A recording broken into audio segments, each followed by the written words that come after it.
I, Robert Gabriel Mugabe, do swear that I will be faithful and bear true allegiance to Zimbabwe and observe the laws of Zimbabwe. Bago naging pinuno ng Zimbabwe si Robert Mugabe, isa muna siyang tahimik na teacher na lumaki sa ilalim ng pamahalaang kontrolado ng mga white settler. Ipinanganak siya noong February 21, 1924 sa Kutama, isang Catholic mission sa Southern Rhodesia. Ang bansang ito ang tinatawag ngayong Zimbabwe. Kabilang si Mugabe sa mga Shona, ang pinakamalaking ethnic group sa bansa. Ang kanyang ama na si Gabriel ay isang carpenter. Ang kanyang ina na si Bona ay nagtuturo ng Christian religion sa mission school. Noong panahong iyon, kontrolado ng Britain ang Southern Rhodesia. May sarili itong local government, pero nakasentro ang kapangyarihan sa maliit na white minority. Malalawak na lupain ang inilaan sa mga white farmer habang maraming black African ang nawalan ng lupa at halos walang kapangyarihan sa politics. Ang hindi pantay na sistemang ito ang magiging ugat ng mahabang labanan para sa kalayaan. Hindi naging madali ang pagkabata ni Mugabe. Noong 6 years old siya, nagkaroon ng problema ang kanyang ama sa mga paring namamahala sa Kutama Mission. Napilitang lumipat ang pamilya sa isang village na ilang kilometro ang layo. Pinayagan pa ring mag-aral doon ng mga bata. Kaya araw-araw na naglalakad si Mugabe ng malayo papunta sa school. Noong 1934, namatay ang kanyang kapatid na si Michael matapos kumain ng kontaminadong corn. Hindi nagtagal, iniwan ng kanilang ama ang pamilya at nagsimula ng panibagong buhay kasama ang ibang babae. Ang kanyang ina ang nagtaguyod sa mga anak. Nakatulong din ang mga Catholic priest sa pag-aaral ni Mugabe. Tahimik, seryoso at mahilig siyang magbasa. Hindi siya pala kaibigan at bihira siyang sumali sa laro ng ibang bata. Pero mahusay siya sa school at nakilala bilang disiplinadong estudyante. Isa sa mga paring nagturo sa kanya ang nagkuwento tungkol sa pakikipaglaban ng Ireland para makalaya mula sa Britain. Maaring nakatulong ito sa pagbuo ng pananaw ni Mugabe tungkol sa colonial rule. Pero noong kabataan niya, mas nakatuon pa siya sa education kaysa sa politics. Noong 1941, nagsimula siyang magsanay bilang teacher sa Kutama College. Nakuha niya ang kanyang teaching diploma noong 1945. Sa mga sumunod na taon, nagturo siya sa iba't ibang school sa Southern Rhodesia at Northern Rhodesia na tinatawag ngayong Zambia. Patuloy din siyang nag-aral. Noong 1949, nakakuha siya ng scholarship sa University College of Fort Hare sa South Africa. Mahalaga ang Fort Hare dahil isa ito sa iilang university sa rehiyon na tumatanggap ng Black African student. Marami ring magiging leader ng Africa ang nag-aral doon, kabilang si Nelson Mandela. Nag-aral si Mugabe ng history at English at nagtapos noong 1951. Habang naroon, nakilala niya ang mga estudyanteng tumututol sa colonialism at racial discrimination. Noon ay nagsisimula ng lumakas ang panawagan para sa kalayaan sa buong Afrika.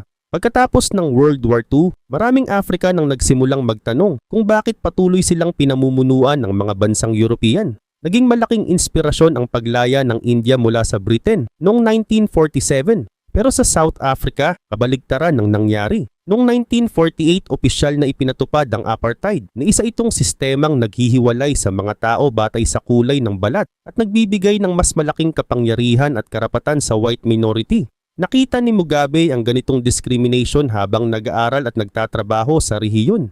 Gayunman hindi pa siya agad naging aktibong revolutionary. Sa malaking bahagi ng 1950s, nagpatuloy siya bilang teacher. Mas interesado pa siya sa pag-aaral at trabaho kaysa sa pamumuno sa isang political movement.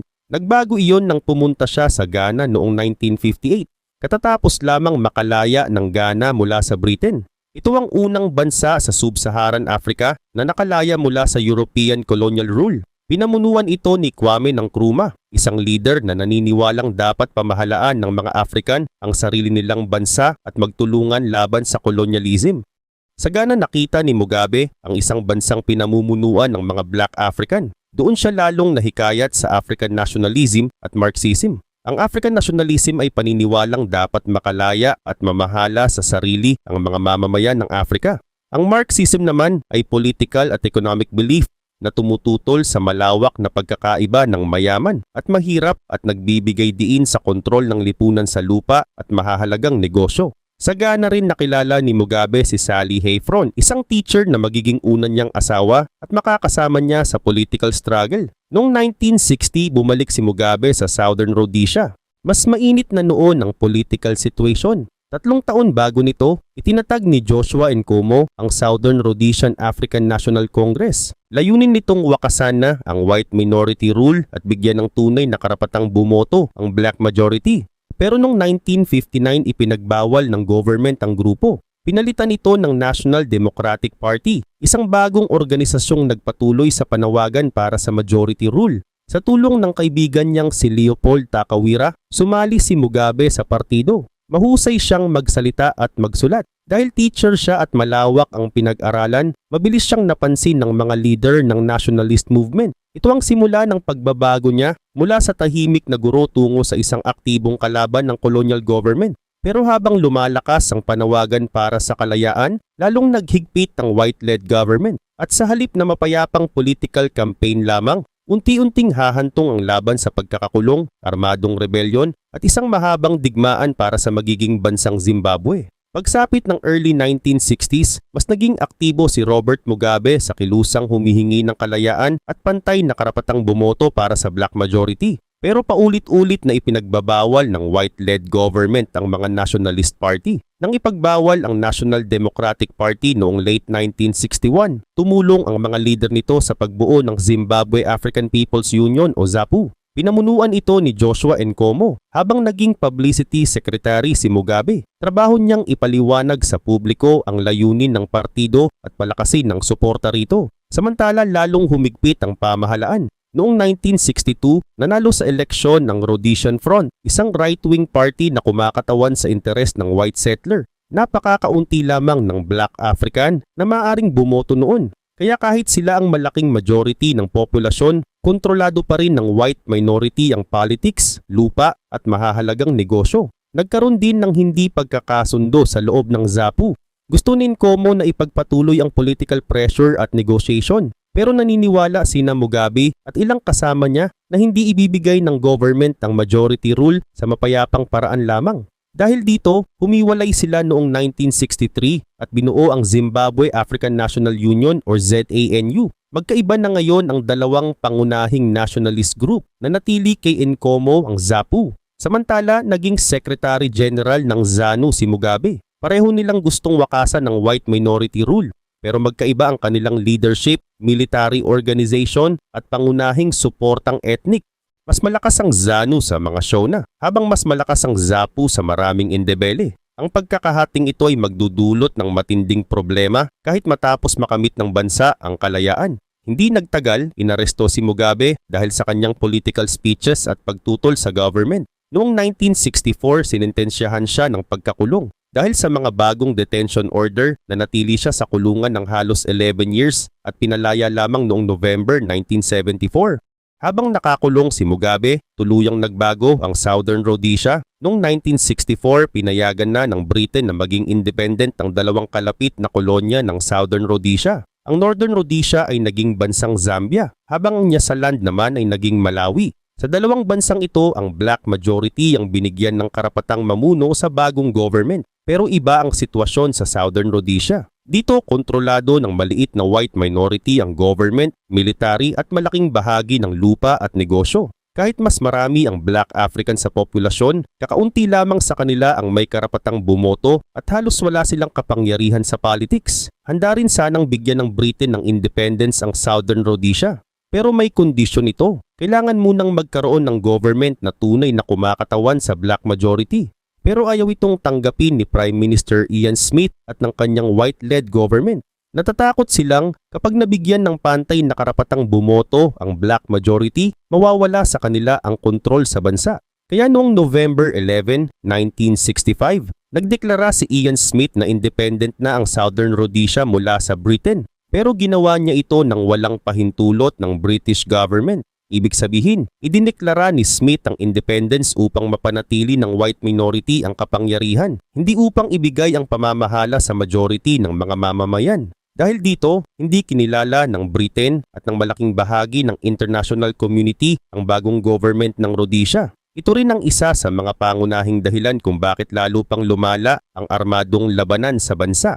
Sa kabila nito, ang ginawa ni Smith ay tinawag na Unilateral Declaration of Independence o UDI. Pinalitan din ang pangalan ng Southern Rhodesia at tinawag itong Rhodesia. Hindi kinilala ng Britain at ng malaking bahagi ng international community ang deklarasyong ito. Nagpatupad din sila ng sanctions laban sa Rhodesian government. Sa panahong iyon, mahigit 4 milyon ng Black African sa bansa, samantalang nasa humigit kumulang 200,000 lamang ang white settler. Pero ang maliit na white minority pa rin ang may hawak sa government at malaking bahagi ng pinakamagandang lupain. Dahil dito lumawak ang armadong labanan na tinatawag na Rhodesian Bush War.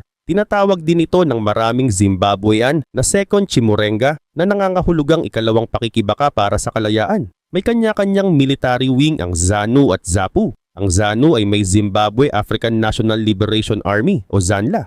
Karamihan sa fighters nito ay Shona at nakatanggap ito ng suporta mula sa China. Ang ZAPU naman ay may Zimbabwe People's Revolutionary Army o ZIPRA. Marami sa fighters nito ay Ndebele at sinuportahan naman ito ng Soviet Union. Hindi lamang government forces ang kalaban ng dalawang grupo. Nagkaroon din sila ng rivalry at tunggalian sa isa't isa. Sa unang bahagi ng digmaan, mas malakas ang Rhodesian military. Mayroon itong modernong armas, mahusay na air force, at suporta mula sa apartheid government ng South Africa. Kontrolado rin noon ng Portugal ang Mozambique, kaya mas mahirap para sa mga guerrilla na gumamit ng silangang border bilang ligtas na base. Samantala, nanatili sa kulungan si Mugabe kasama ang iba pang nationalist leader. Mahirap ang kondisyon sa detention center. Siksikan ang mga sel at may mga bilanggong natutulog sa sahig. Pero ginamit ni Mugabe ang panahon upang mag-aral at magturo sa ibang preso. Kumuha siya ng mga degree mula sa University of London sa pamamagitan ng distance learning. Kabilang dito ang pag-aaral sa economics, administration at law. Nakakapagpadala rin ng ilang leader ng mensahe sa mga supporter sa labas sa tulong ng mga sympathetic na guard. Kaya kahit nakakulong, nanatili silang may impluensya sa direksyon ng kanilang movement. Nang palayain si Mugabe noong Nobyembre 1974, matindi na ang labanan at hati ang ZANU. Ang pangunahing leader noon na Sindabaningi Sithole ay mas bukas sa negotiation at transitional government. Si Mugabe naman ay naniniwalang hindi dapat itigil ang armed struggle hanggat hindi nakakamit ang black majority rule. Unti-unti niyang nakuha ang suporta ng malaking bahagi ng ZANU at ng military wing nitong ZANLA. Pagsapit ng 1975, si Mugabe na ang pangunahing leader ng mas malaking faction na nakilala bilang ZANU Patriotic Front o ZANU-PF. Kasabay nito may malaking pagbabagong nangyari sa Mozambique. Natapos ang pamamahala ng Portugal at naging independent na ang Mozambique noong 1975. Ang bagong government doon ay sumuporta sa African Nationalist Movement. Dahil mahaba ang border nito sa Rhodesia, nagkaroon ng ZANLA ng mas magandang lugar para sa training, supply at pagpasok ng fighters sa bansa. Mula sa Mozambique, tumulong si Mugabe sa pamumuno sa lumalakas na guerrilla war. Pagsapit ng 1976, napilitan ng Rhodesian government na palawakin ang military service para sa mga white citizen. Pero habang dumarami ang sundalong ipinapadala nito, lalo namang lumalala ang diplomatic isolation ng bansa. Pinipilit na rin ng United States, Britain at maging ng South Africa si Ian Smith na tanggapin na hindi maaring manatili habang buhay ang white minority rule. Marami ring white Rhodesian ang nagsimulang umalis dahil sa takot, military service at kawalan ng katiyakan sa hinaharap. Samantala lalo namang pinatibay ni Mugabe ang kontrol niya sa ZANU. Hindi naging mapayapa ang prosesong ito. Nagkaroon ng pag-aresto, pagtanggal at pagtaboy sa mga pinaghihinalaang karibal sa loob ng movement. Noong late 1979 namatay sa isang car crash sa Mozambique si Josiah Tongogara, ang makapangyarihang commander ng ZANLA. Maraming haka-haka ang lumitaw tungkol sa kanyang pagkamatay pero walang matibay na ebidensyang nagpapatunay na ipinapatay siya ni Mugabe. Sa pagtatapos ng 1970s, malinaw na hindi na kayang manalo ng madali ng Rhodesian government. Humihina ang white population, lumalaki ang gastos sa digmaan, at halos wala na itong matibay na kakampi sa international community. Pero hindi rin kayang sakupin agad ng mga gerilla ang buong bansa. Dahil parehong napapagod at nawawala ng malinaw na paraan upang manalo ang magkabilang panig, napilitan silang lumapit sa negotiation. At sa susunod na yugto, haharap si Mugabe hindi lamang sa battlefield, kundi sa eleksyon na maglalagay sa kanya sa pinakamataas na posisyon ng bagong Zimbabwe. Pagsapit ng late 1970s, malinaw nang hindi kayang panatilihin ng maliit na white minority ang kontrol sa Rhodesia. Noong September 1979, nagtipon sa Lancaster House sa London ang mga kinatawan ng Britain, Rhodesian government, ZANU ni Robert Mugabe at ZAPU ni Joshua Nkomo. Nag-alinlangan si Mugabe na makipagkasundo pero malinaw na hindi na kayang ipagpatuloy ng walang hanggan ang digmaan. Noong December 21, nilagdaan nila ang Lancaster House Agreement. Itinigil nito ang Bush War. Pansamantalang ibinalik ang Rhodesia sa pamamahala ng Britain at nagtakda ng eleksyon bago ang ganap na independence. Bilang bahagi ng compromise, pansamantalang inilaan sa white minority ang 20 upuan sa 100-seat parliament. Pinrotektahan din muna ang kanilang lupa laban sa sapilitang pagkuha ng bagong government. Noong February 1980, nanalo ang ZANU-PF ng 57 sa 80 parliamentary seat na nakalaan sa black majority. Dahil dito, si Mugabe ang naging unang prime minister ng bagong Zimbabwe. Noong April 18, 1980, opisyal na nakamit ng bansa ang independence at natapos ang white minority rule. Sa simula, nanawagan si Mugabe ng rekonsilyasyon. Sinabi niyang hindi dapat gantihan ang ordinaryong white Zimbabwean dahil lamang sa kanilang kulay ng balat. Pinanatili rin niya sa pwesto ang ilang dating government official at hindi agad kinuha ang malalaking farm na pag-aari ng white landowner. Mahalaga ito dahil ang commercial farming ang isa sa pinakamalaking pinagmumulan ng pagkain, trabaho at export income ng bansa. Sa unang mga taon ng independence, mabilis ding pinalawak ng government ang education at healthcare. Nagtayo ng maraming school at health center. Mas maraming bata ang nakapag-aral, tumaas ang literacy at lumawak ang access sa vaccine at basic medical care. Ang mga programang ito ang ilan sa pinakamalaking tagumpay ng unang bahagi ng pamamahala ni Mugabe. Pero kasabay ng mga tagumpay na ito, nagsimula ring lumitaw ang problema. Malaki ang ginastos ng government, dumami ang utang, at kumalat ang korupsyon sa loob ng ZANU-PF. Mas malala pa rito ang hindi pagkakasundo sa pagitan ng ZANU-PF ni Mugabe at ZAPU ni Joshua Nkomo. Malakas ang suporta kay Mugabe sa mga Shona. Samantala, maraming indebele sa Western Zimbabwe ang sumusuporta kay Nkomo. Pagkatapos ng independence, nahirapang pagsamahin sa iisang national army ang dating Zanla fighters ng ZANU at Zipra fighters ng ZAPU. Nagkaroon ng armadong sagupaan, pag-aalsa at mga aligasyon na may itinatagong armas ang mga tauhan ng ZAPU.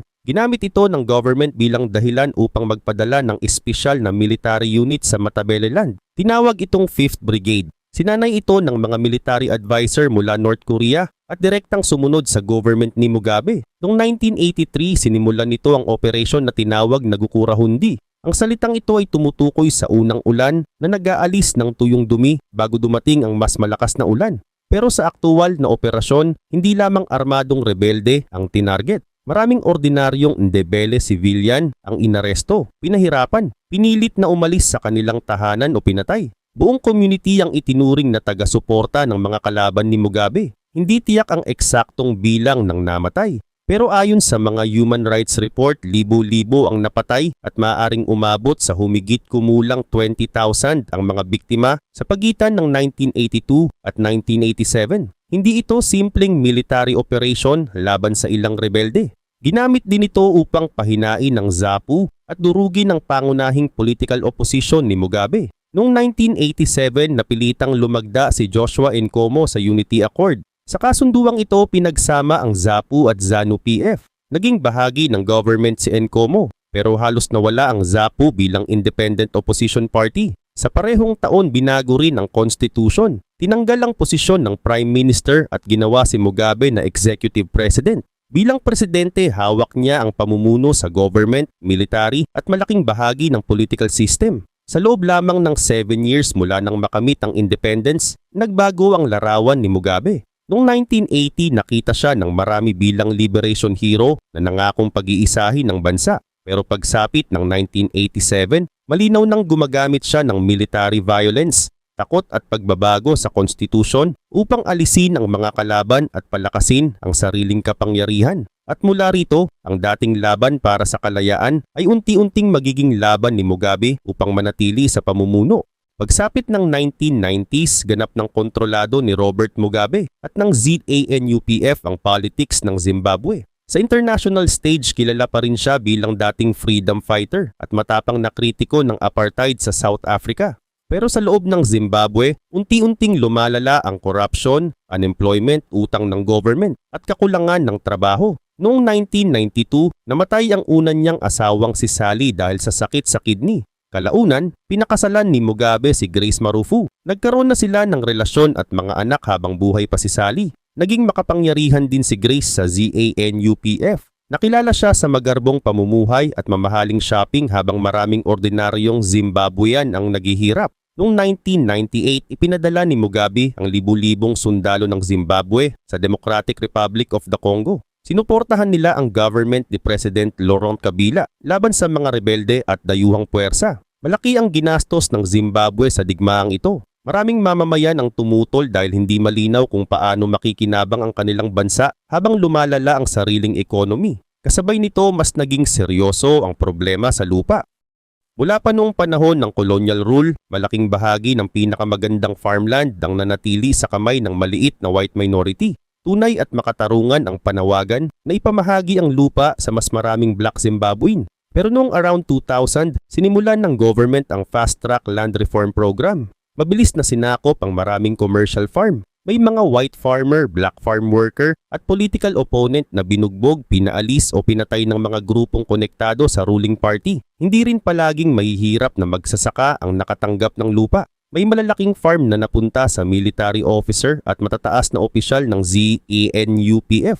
Maraming bagong may-ari ang kulang sa puhunan, training, machine at supply upang mapanatili ang dating produksyon. Bumagsak ang agricultural output at naapektuhan ang mga negosyong umaasa sa farming. Hindi land reform lamang ang dahilan ng economic collapse. Kasama rin dito ang corruption, sobrang paggastos ng government, malaking utang, mahinang economic policy at pagkawala ng tiwala ng mga investor. Ayon sa World Bank, mula 1998 hanggang 2008, halos kalahati ang ibinagsak ng tunay na laki ng economy ng Zimbabwe.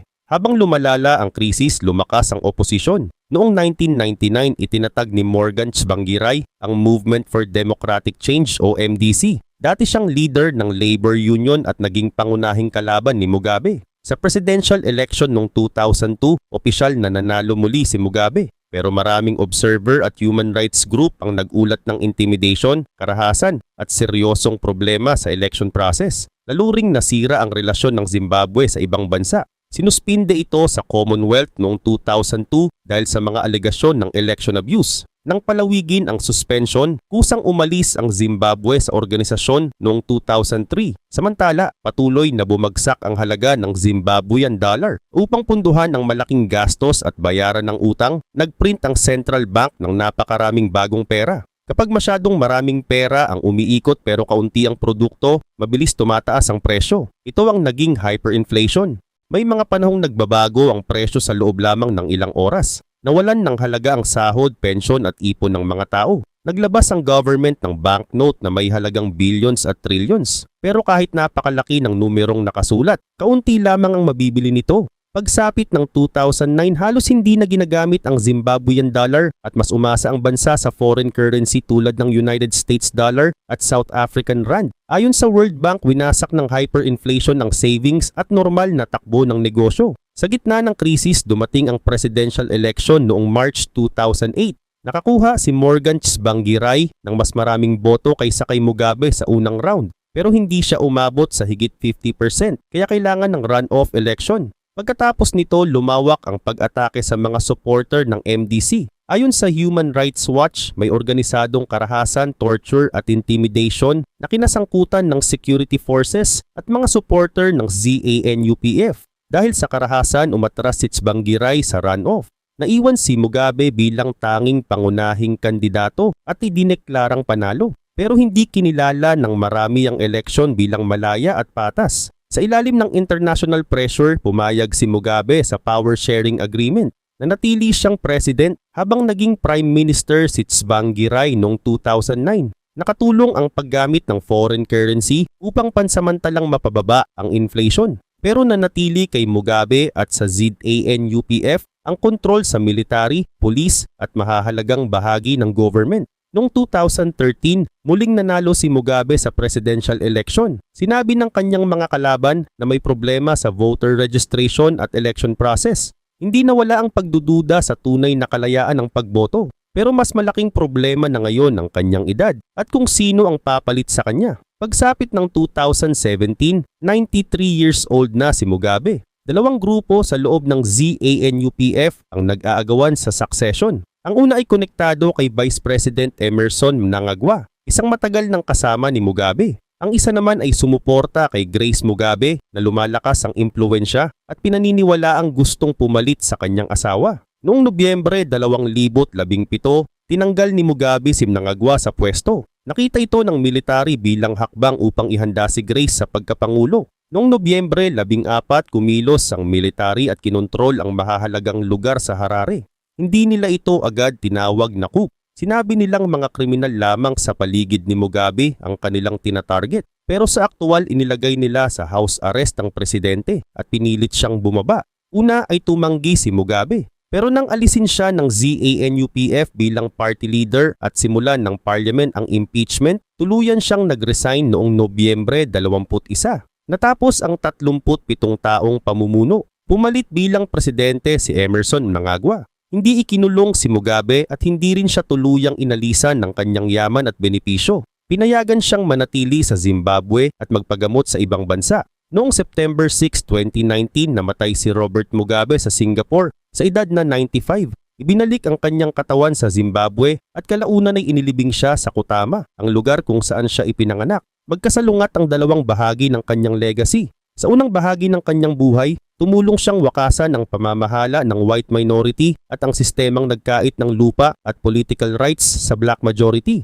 Sa unang mga taon ng independence, pinalawak din ng kanyang government ang education at healthcare. Pero hindi niya ginamit ang tagumpay upang bumuo ng matatag at demokratikong bansa. Pinahina niya ang opposition, gumamit ng military violence, pinanatili ang kapangyarihan sa loob ng halos 4 decades at hinayaang lumaganap ang corruption at economic mismanagement. Makatuwiran ang pagnanais na itama ang hindi patas na pagmamay-ari ng lupa. Pero ang marahas, magulo at politikal na paraan ng pagpapatupad nito ay nagpabagsak sa produksyon at nagpahirap sa milyon-milyong mamamayan. Dahil dito, hindi maaring tingnan si Robert Mugabe bilang freedom fighter lamang. Isa rin siyang malinaw na halimbawa kung paano maaring magbago ang isang leader na lumaban sa mapaniil na sistema at kalaunan ay bumuo rin ng sarili niyang mapaniil na pamahalaan. Nakatulong siyang palayain ang Zimbabwe mula sa white minority rule. Pero sa matagal niyang pagtangging bitawan ang kapangyarihan, naging bahagi rin siya ng dahilan kung bakit hindi ganap na nakamit ng bansa ang kalayaan, kaunlaran at demokrasya na matagal nitong ipinaglaban.